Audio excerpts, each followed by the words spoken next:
Bonjour à toutes et à tous, bienvenue à Libre Ensemble, votre rendez-vous de la laïcité au sein du magazine En Quête de Sens. Les Jeux Olympiques, les Jeux Paralympiques, l'Euro de foot, ces événements sportifs vous ont certainement fait vibrer cet été. Nous avons décidé d'y revenir en cette fin d'année. Le sport sera donc au menu de notre émission aujourd'hui. Le sport comme moteur d'inclusion dans la société, le sport qui véhicule aussi des valeurs chères à la laïcité, comme la fraternité, le respect ou encore le fair-play. Comment, face aux dérives du sport professionnel, remettre les vraies valeurs sportives au centre? Comment aussi transformer le sport en un outil pour le mieux vivre ensemble?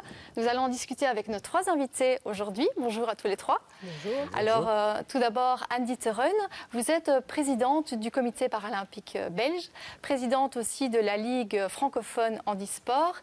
Vous êtes également membre du COIB, donc le comité olympique interfédéral belge. Et enfin, vous êtes une ancienne sportive de haut niveau puisque vous avez pratiqué le dressage équestre. C'est bien juste ? Exact. Voilà. À vos côtés, Louis Desrois, bonjour. Donc, vous êtes avocat spécialisé dans le droit du sport. Vous êtes également administrateur du Panathlon à l'Uni-Bruxelles et vous nous expliquerez dans un instant en quoi consiste le Panathlon. Et je précise également que vous parlerez de foot parce que vous êtes ancien manager d'un club de foot professionnel, du club de Tubize, ancien président aussi d'un club de foot amateur. Et enfin, Yves Kengen, bonjour. Bonjour. Vous êtes directeur de la communication du Centre d'action laïque, grand amateur de sport, grand passionné de sport également. Alors, je vais commencer avec vous, Yves Kengen. Je le disais en introduction, le sport, finalement, il véhicule toute une série de valeurs, le respect, la fraternité, la solidarité, des valeurs qui animent finalement aussi le principe de la laïcité. C'est vrai. Donc c'est un point commun, on va dire, entre les deux. Oui, c'est un point commun, bien que les deux univers se soient superbement ignorés tout au long de leur histoire respective. Mais c'est vrai qu'il y a une espèce de corrélation des valeurs que prône la laïcité et de celles qu'on trouve dans le sport. Je ne veux pas dire que le sport prône des valeurs, mais en tout cas, il en véhicule à partir du moment où on le pratique dans certaines conditions. Et moi-même, en tant qu'ancien sportif, quand j'étais beaucoup plus jeune, j'ai vraiment découvert un certain nombre de valeurs humaines en pratiquant le sport, la fraternité certainement, une saine compétition mais avec de la fraternité. J'ai eu la chance d'avoir des entraîneurs qui étaient pour ça tout à fait remarquables, notamment Adrien Van Den Ede, voilà, qui a d'ailleurs présidé le qui était COIB. président du COIB à son époque. Et donc cette espèce de rencontre de valeurs, je trouve, doit être soulignée. Et je trouve dommage que la laïcité ne soit pas davantage investie dans le sport jusqu'ici. Puis le sport, c'est aussi respecter des règles. Finalement, c'est une première forme de soumission à une certaine forme de règles collectives. C'est vrai, dans certains milieux, c'est très important parce que sur les terrains de sport, je veux dire, le terrain vague du coin, la place publique, on a souvent affaire à une jeunesse un peu désœuvrée qui n'a pas pour habitude de se conformer à des règlements et certainement pas aux règlements habituels de la société. Et c'est souvent leur première expérience d'un respect d'une règle, d'une discipline librement consentie. Et je pense que c'est très important sur le plan éducationnel parce que à partir du moment où ils ont admis qu'il pouvait exister une règle dans le sport qu'ils pratiquent, il est très facile de leur dire mais les règles sont valables également dans d'autres circonstances de la vie. Et on peut faire la comparaison. On dit tu acceptes les règles du sport que tu pratiques, donc logiquement tu dois aussi accepter ou tu peux comprendre l'intérêt des règles dans le monde dans lequel tu vis. Alors, parmi les valeurs, on va dire, qui sont véhiculées par le sport, il y a le fair-play. Alors, le fair-play, c'est vraiment ce que défend et promeut le Panathlon à l'Uni-Bruxelles. Donc, je le disais, Louis Desrois, vous êtes administrateur du Panathlon. Quel est vraiment le rôle du Panathlon? Qu'est-ce qu'il fait concrètement? Alors, le Panathlon fait partie d'un mouvement international. Il y a plus de 300 associations à travers le monde. Mouvement qui est né d'ailleurs dans les années 50, donc ça oui, fait longtemps. Tout à fait. Et donc, notre association, qui existe depuis 2003, vise précisément à promouvoir les valeurs véhiculées par le sport auprès des jeunes en particulier. Et donc, il y a plusieurs axes d'approche vis-à-vis du sport, vis-à-vis de la citoyenneté, vis-à-vis de l'éducation. Et donc, en fait, l'association met sur pied toute une série d'actions avec différents acteurs, que ce soit les communes, les provinces, les villes, les clubs, les fédérations, même les particuliers, précisément pour sensibiliser les jeunes sur ces valeurs. On est dans un monde complexe qui se développe. Si, pour prendre un exemple, vous prenez la télé-réalité, la télé-réalité envahit les télévisions et véhicule des valeurs. Mais quelles valeurs ? Bon, donc on est dans un monde où il faut un peu plus se manifester que par le passé. Et finalement, le panathlon le fait de manière souple, décontractée, ludique, mais par exemple avec des actions où on forme des gens à parler, à travers des ateliers, aux jeunes sur les valeurs du sport, les sensibiliser, l'air de rien, etc. Mais dans le vestiaire, sur le terrain, en action, en situation. On organise un festival du film pour, à travers l'image, véhiculer, montrer ces valeurs. On fait des concours d'art graphique pour dire, tiens, aux enfants, si vous deviez faire un dessin pour expliquer ce que c'est que le fair play ou faire un slogan, montrez-nous, etc. On fait des expositions photos. Donc il y a vraiment une large palette d'initiatives qui sont faites et qui sont organisées par le panathlon et d'ailleurs de plus en plus. Et puis alors on s'attaque aussi à des choses qui sont plus sensibles. Récemment, on a organisé un colloque qui rassemblait tous les cultes religieux pour dire, tiens, au fond, les religions, comment se positionnent-elles par rapport au sport ? On a fait ça au Parlement de la Fédération Wallonie-Bruxelles. Et là, on rentre un peu plus dans l'inconnu et on s'expose plus. D'accord. Le fair play, Anne Dieteren, est-ce que, donc vous qui avez été sportive de haut niveau et qui côtoyez des sportifs tous les jours, est-ce que vous avez l'impression que c'est vraiment encore une valeur centrale et qu'ils ont encore assez conscience que c'est important d'être fair play dans le sport aujourd'hui ? Je pense que c'est une valeur essentielle et justement dans le mouvement paralympique et le handisport, c'est une valeur de tous les jours où chacun s'entraide pour arriver au sommet. Et je pense que dans tous les sports, même professionnels, il y a des actes de fair play. On épingle toujours les actes un peu particuliers, mais peut-être plus télégéniques, mais le fair play existe à tous les niveaux, ça c'est clair. Alors, vous avez parlé par exemple d'actions qui étaient faites au niveau du panathlon dans les écoles. Donc, il y a l'action Le Fair Play en sport, il y a l'exposition photo L'Esprit du sport. Est-ce que c'est vraiment dans les écoles qu'il faut apprendre le fair play aux enfants ou plutôt dans les clubs sportifs ? À la maison déjà. Ce que je pense, et comme l'a dit M. Kengen, c'est qu'il y avait des choses qui se font spontanément. Vous sortez de chez vous, vous rencontrez le voisin, vous avez un ballon, se précipite une partie dans la rue, dans le jardin, que sais-je, puis viennent des copains, etc. Et puis voilà que le groupe s'est fait, et puis finalement on joue, et puis on accepte d'avoir encaissé un goal, d'en avoir marqué, etc. Donc c'est des choses qui se font spontanément. Et puis, ça, c'est le sport loisir. Puis à un moment donné, évidemment, si vous commencez dans la compétition, si vous acceptez des gens dans le stade, s'il y a de plus en plus d'acteurs, si l'argent fait irruption, etc., ou les passions sont exacerbées, bon, alors à ce moment-là, eh bien, vous risquez certaines dérives. À partir de là, il faut recadrer un petit peu. Je pense tout à fait qu'il est normal que, notamment à l'école ou dans le club de sport, on sensibilise, on parle de ça. Ça veut faire, si vous expliquez ça à des enfants de 4, 5, 6, 7 ans, ils vont grandir avec ça, ils ont été sensibilisés. Ils ont plus de chances de faire attention, d'avoir des réflexes pour éviter des situations qu'on veut éviter. Voilà. Si vous ne le faites pas, eh bien, vous exposez peut-être un jour à dire, tiens, au fond, on aurait peut-être dû le faire. Bon, donc, voilà.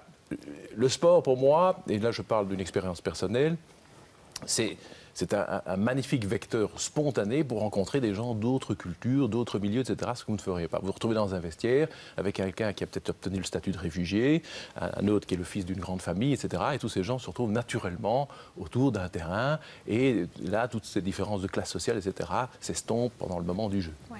Et ce qui est important aussi peut-être de noter avec le fair play, c'est que c'est finalement un comportement qui peut être utile dans tous les domaines de la société. Je veux dire, le fair play, ça peut être aussi le fair play au travail, le fair play voilà, en société. Tout à fait, mais par exemple, de nouveau, on parle du fair play financier. Oui. Vous avez les codes de bonne gouvernance en matière de droit des sociétés, etc. Donc c'est justement une notion qui plus qu'avant, s'impose et dont on constate qu'il y a une nécessité de la mettre en valeur. Mais effectivement, le fair play financier, c'est de dire, écoutez, voilà, vous allez concourir à la compétition, c'est bien, vous avez une équipe, c'est bien, mais il faut aussi que le club, lui, soit géré d'une certaine manière et ne prendra pas part à la compétition s'il a des dettes, s'il ne paye pas l'État, etc., etc. Alors, Anne Dieterhen, il y a le fair play et le respect, je pense qu'il faudrait mettre les deux ensemble, parce qu'on parle du fair play sur les terrains.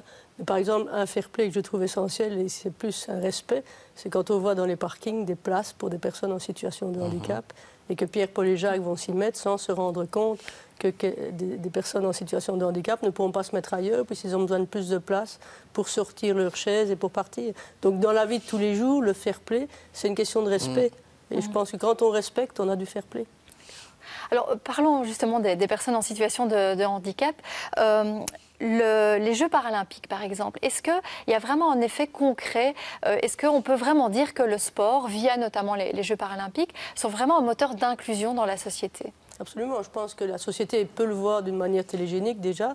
C'était un succès extraordinaire, même à Rio, malgré une organisation quelque peu boiteuse à certains moments. Mais les stades étaient pleins. C'était vraiment des Jeux du peuple, parce que le peuple brésilien, par exemple, s'est rendu compte de l'image et de l'importance et des gestes de tous les jours qu'ils pouvaient refaire. Et je pense que de voir les athlètes aux Jeux, pour la société, ça leur permet de voir la personne en situation de handicap sur un autre aspect et de se rendre compte que finalement, le sport est un vecteur d'intégration. D'accord. Alors je vous propose justement de faire un petit retour à Rio. Donc l'équipe du comité paralympique belge a réalisé une petite séquence avec les exploits de nos sportifs sur base d'images de Sportza notamment. Je vous propose qu'on regarde ça ensemble.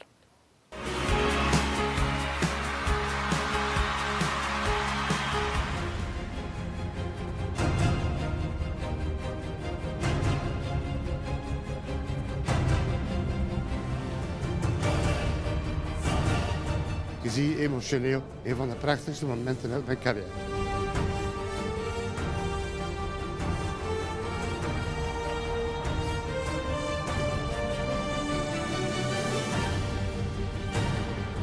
De finale op de Spelen, wie kan dat zeggen? Mama, papa, kijk.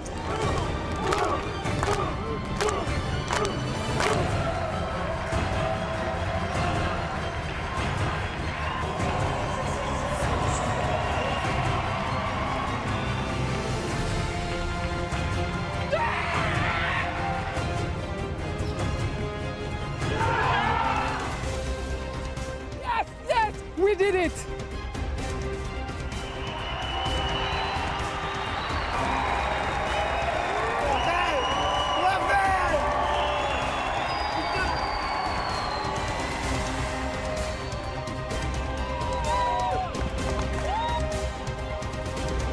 Yes! Je vous embrasse tous. Tournée générale. Je suis heureux, je pense que j'ai pas encore trop réalisé, j'ai lâché beaucoup de larmes là, dès la fin du match, surtout quand Marc est venu et m'a serré dans les bras. Il fallait être en forme le jour J, on l'a été et voilà, et on prend la médaille, c'est beau. Ouais.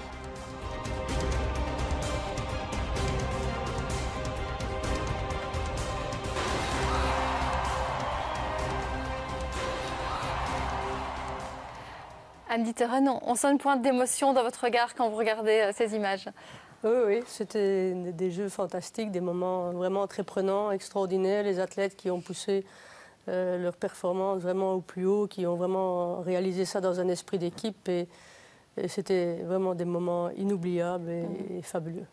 Mais c'est vrai que, alors on parlait du succès, donc au niveau belge, on a ramené 11 médailles, mais c'est vrai que c'est un succès au niveau international aussi, puisque par exemple 154 pays ont montré les Jeux à la télé cette année, c'est 30% de plus que pour les Jeux à Londres en 2012. On estime que 2 Belges sur 3, enfin en tout cas 2 Belges sur 3 déclarent qu'ils ont une image plus positive des personnes en situation de handicap grâce aux Jeux.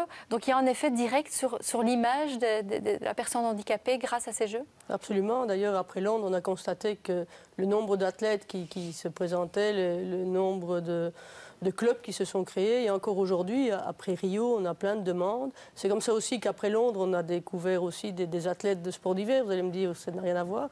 On aura une équipe, on aura des jeunes au sport d'hiver en 2018. Donc le fait de voir cet engouement, cet enthousiasme à la télévision, ils se rendent compte, et les parents se rendent compte que le sport, finalement, donne la possibilité aux personnes en situation de handicap de se valoriser, de reprendre confiance en eux et de montrer qu'ils sont capables de faire beaucoup de choses.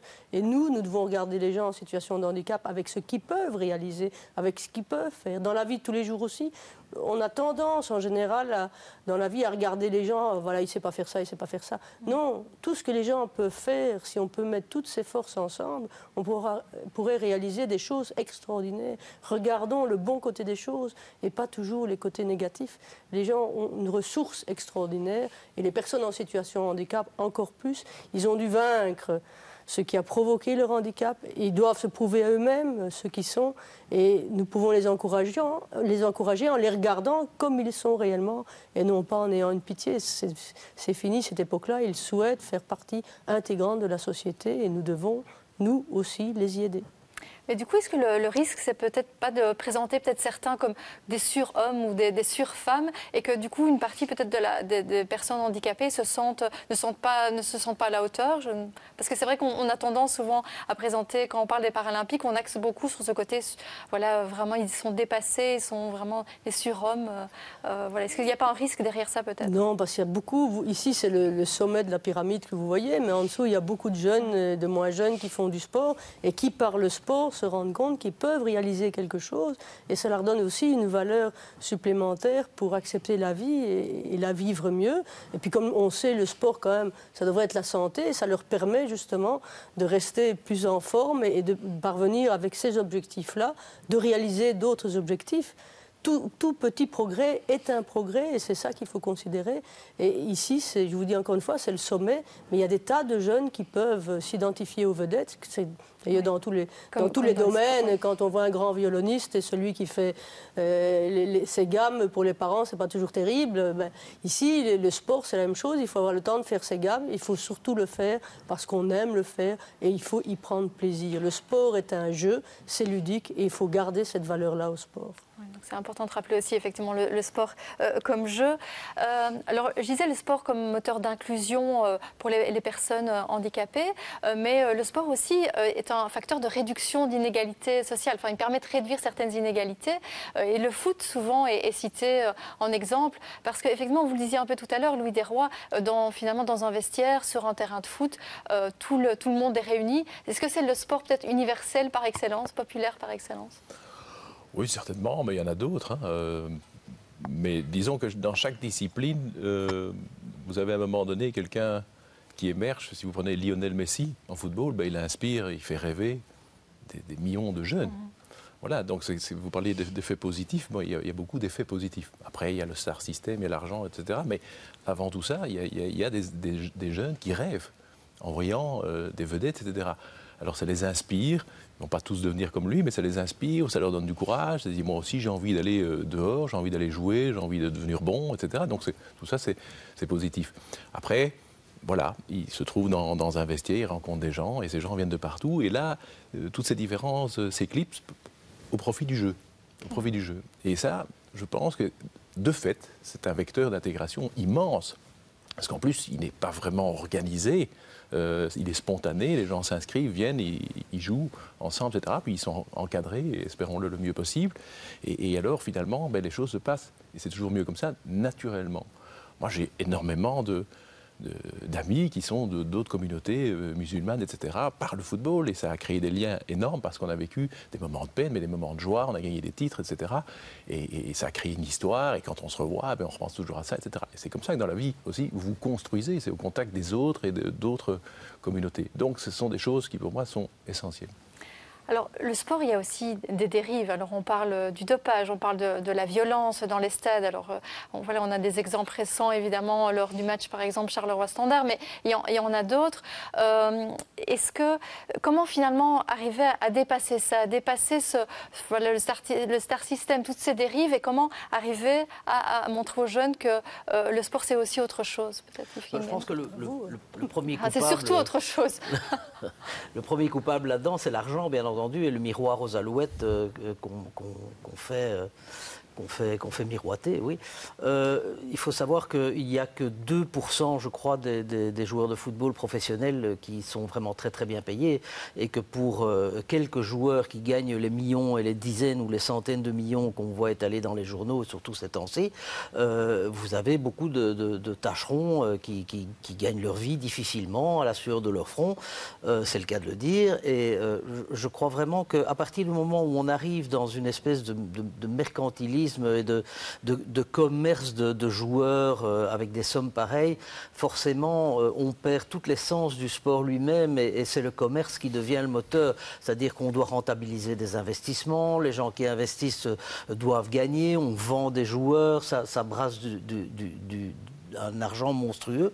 Et donc le joueur finalement là-dedans n'est plus qu'un objet qui ne maîtrise plus lui-même sa propre carrière, qui ne maîtrise même plus sa vie. Et ça, c'est certainement quelque chose qui nuit complètement à l'esprit, au vrai esprit sportif, à la fraternité et à la solidarité qui peut exister entre sportifs. Ouais. C'est vrai qu'on parlait, par exemple, des dérives financières. On a beaucoup parlé aussi ces derniers temps des Footleaks. Donc, il y a plusieurs journalistes européens qui ont sorti des enquêtes donc, sur les joueurs de foot professionnels, sur certains joueurs de foot professionnels qui ont fait un peu on va dire, des sociétés écrans, etc. Est-ce que, normalement, est-ce qu'un sportif doit vraiment garder cette image d'exemple pour le reste de la société? Est-ce que, finalement, on ne met pas un peu trop de pression sur les épaules, que ce soit un sportif, un footballeur, que ce soit un paralympien? Est-ce qu'on met peut-être trop de pression ou pas? Ils sont un exemple par eux-mêmes. Ils réalisent les performances, non pas pour vous faire plaisir à vous. C'est d'abord pour se faire plaisir à eux et pour répondre à quelque chose qui, pour eux, est essentiel. C'est d'être le meilleur, de montrer qu'ils sont les meilleurs dans leur branche. Donc, c'est un exemple qui découle de lui-même. Ce n'est pas le sportif qui dit « moi je suis un exemple », parce qu'à ce moment-là, en général, c'est à ce moment-là que la décadence arrive. Donc c'est une volonté personnelle, pas d'être l'exemple, mais de faire le mieux pour soi, pour arriver justement à se convaincre lui-même de ce qu'il est capable de faire. Donc je ne crois pas que c'est cherché par rapport à autre chose. Oui, Louis. Je crois qu'il faut distinguer le sport loisir, puis le sport de haut niveau, professionnel, qui lui répond effectivement à des critères mercantiles. Bon, c'est l'image, c'est le spectacle. Quand on joue un match de football à haut niveau, en première division, bien, c'est un spectacle qui a été vendu aux télévisions. Donc on est dans une autre démarche. Le joueur, lors du match, bien, il y a 7, 8, 15, 25 caméras qui le prennent sous tous les angles. Donc, à ce titre-là, évidemment, la moindre chose n'échappe pas aux spectateurs. Je pense qu'il y a une responsabilité, je pense que généralement les joueurs le savent, parce que commettre des fautes sur le terrain, c'est sanctionné, même de comportements. Il y a des joueurs qui ont perdu leur place dans des effectifs professionnels parce qu'ils avaient eu des comportements inappropriés ou des déclarations inappropriées à la presse. Les exemples sont très nombreux. Donc, on essaie quand même de faire le tri là-dedans. Maintenant, cet aspect professionnel-là, évidemment, n'est pas hermétique au phénomène de société. Si vous parlez des dérives, si vous parlez des supporters, ben oui, si vous avez des tensions dans la vie, dans la société, ben probablement qu'ils vont se répercuter au stade. Après tout, quel est l'endroit où vous pouvez vous retrouver avec des milliers de personnes, venir hurler votre mécontentement ? Probablement au football. C'est une forme d'exutoire, en fait. Exactement. Le football est un des rares exutoires pour canaliser une violence qui se trouve dans la société. Vous avez perdu votre emploi, vous êtes frustré, etc. Si vous avez envie de crier quelque part, et en plus avec des gens qui vont vous suivre, vous pouvez le faire dans une tribune de football. Où est-ce que vous allez le faire ailleurs ? Ça va déjà être plus compliqué. Alors, avec des limites, effectivement. La question, c'est de savoir placer des limites, quand même. Exactement. Alors, je veux quand même dire, il y a toujours la bouteille à moitié pleine et vide. On a eu des phénomènes de hooliganisme très graves dans les années 80. Bon. Après, ça a culminé avec ce fameux match de finale de championnat d'Europe, le Juventus-Liverpool, qui a fait des morts au Ezel. Bon. Mais après, il y a eu tout un arsenal législatif qui a été mis, il y a une loi qui a été prise, qui a donné de très bons effets, et pendant plus de 15 ans, on n'a plus trop entendu parler de ça. Donc c'était plus ou moins couvert. Il y a des initiatives de fan coaching par la fédération, il y a la cellule football, le ministère de l'Intérieur, tous ces gens. Voilà. Donc il y a tout un arsenal aussi qui existe. L'éducation. Bon. Oui, voilà. L'éducation. Et donc, l'important aussi de se rappeler le rôle de l'éducation pour dépasser ça. Mais ça a quand même porté ses fruits parce que c'était des initiatives sur terrain qui s'adresse aux supporters pour dire, écoutez, voilà, ce que vous faites, c'est peut-être pas ce qu'il y a de mieux, mais bon, voilà, nous, on vous propose des choses qui vont vous valoriser et ça a marché, ça a marché. Alors après, maintenant, on a un fumigène sur un terrain, ça ne doit pas remettre tout en question, parce qu'en plus, le phénomène est complexe, parce qu'il y a des supporters qui luttent contre leur direction et pas contre les supporters adverses. Ouais. Il y a des supporters qui jettent un fumigène, mais qui ne se battent pas entre eux, etc. etc. Oui, peut-être juste, effectivement, un mot là-dessus, sur l'éducation. Quand on est allé au Brésil, notamment à Rio, ils ont toujours l'habitude des matchs de football où on crie, on hurle, etc. Et c'est vrai, quand ils sont arrivés aux Jeux Olympiques, ils faisaient pareil. Et c'était vraiment, moi, c'était ma hantise aux Jeux Paralympiques qu'ils se comportent comme ils l'ont fait aux Jeux Olympiques, où c'était indécent. Et on en a averti le Comité international paralympique, et avec les gens qui étaient les speakers et tous les gens, on a éduqué le peuple finalement brésilien en disant il n'y a pas que crier dans les stades. Et c'était fabuleux. Après 2 jours, les stades étaient tous pleins parce qu'ils ont compris le message. On a réussi dans les stades d'athlétisme avec 20 000 personnes présentes d'avoir le silence quand un sauteur aveugle devait entendre son coach pour pouvoir faire son saut, etc. Et c'était le silence. Donc l'éducation, même d'un peuple qui est tellement enthousiaste et qui croyait que finalement le sport, il fallait toujours crier, on a vu des images extraordinaires, des réactions dans les stades extraordinaires, notamment un des jeunes que vous avez vu courir, Basile, qui est arrivé finalement le dernier après les autres, et bien tout le stade l'ovationnait alors que les autres étaient déjà arrivés. Lui, il était au bout du rouleau, mais il voulait arriver. Et tous les Brésiliens, quelque nationalité, quelque religion qu'ils soient, ils étaient tous présents. Donc pour moi, tout ça, c'est l'éducation, surtout à l'école, mais dans les terrains aussi. Il y a des micros, il faut les éduquer, il ne faut pas toujours les menacer, il faut leur apprendre et il faut éduquer. Ouais, donc d'où l'importance de l'éducation, effectivement, à l'école et dans les clubs sportifs. On arrive déjà à la fin de cette émission, mais je voudrais quand même revenir sur un point, Yves Kengen, c'est l'irruption du religieux aussi sur les terrains de sport, et notamment le port de signes convictionnels. On a vu par exemple aux Jeux Olympiques que certaines joueuses de beach-volley portaient le burkini. Est-ce que finalement les signes convictionnels ont leur place sur leur terrain de foot selon vous ? Écoutez, c'est vraiment un très très long débat. C'est le même débat qu'on a eu pour le port du voile islamique à l'école, dans les services publics, etc. Moi, je n'ai pas d'avis ferme sur la question. Je pense que tout le monde doit pouvoir pratiquer le sport quel qu'il soit. Ceci dit, je pense que ce qui est plus désagréable que le fait de porter un vêtement particulier, ce sont les comportements comment dirais-je, à intention religieuse sur des terrains.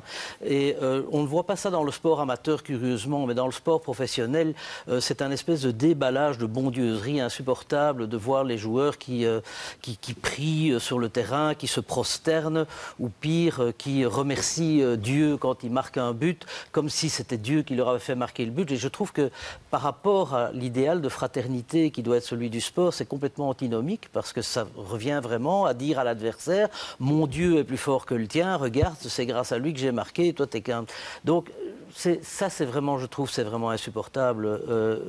La religion n'a rien à faire à ce niveau-là.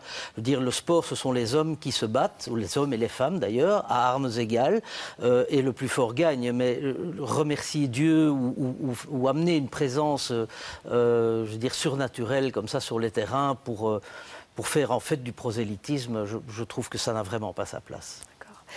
Donc, je le disais, on est déjà à la fin de cette émission. C'est clair qu'on aurait pu encore parler de beaucoup d'autres sujets. Mais donc, juste pour terminer, juste préciser que Louis Derroy, vous avez écrit un livre sur le droit du sport en Belgique. Et donc, c'est un des seuls livres vraiment sur ce sujet-là et qui sont ciblés sur la Belgique. Donc, je le précisais. Et alors, je rappelle le site du Panathlon, donc www.panathlon.be, et Andy Teuren, donc le site du comité paralympique belge, www.paralympique.be.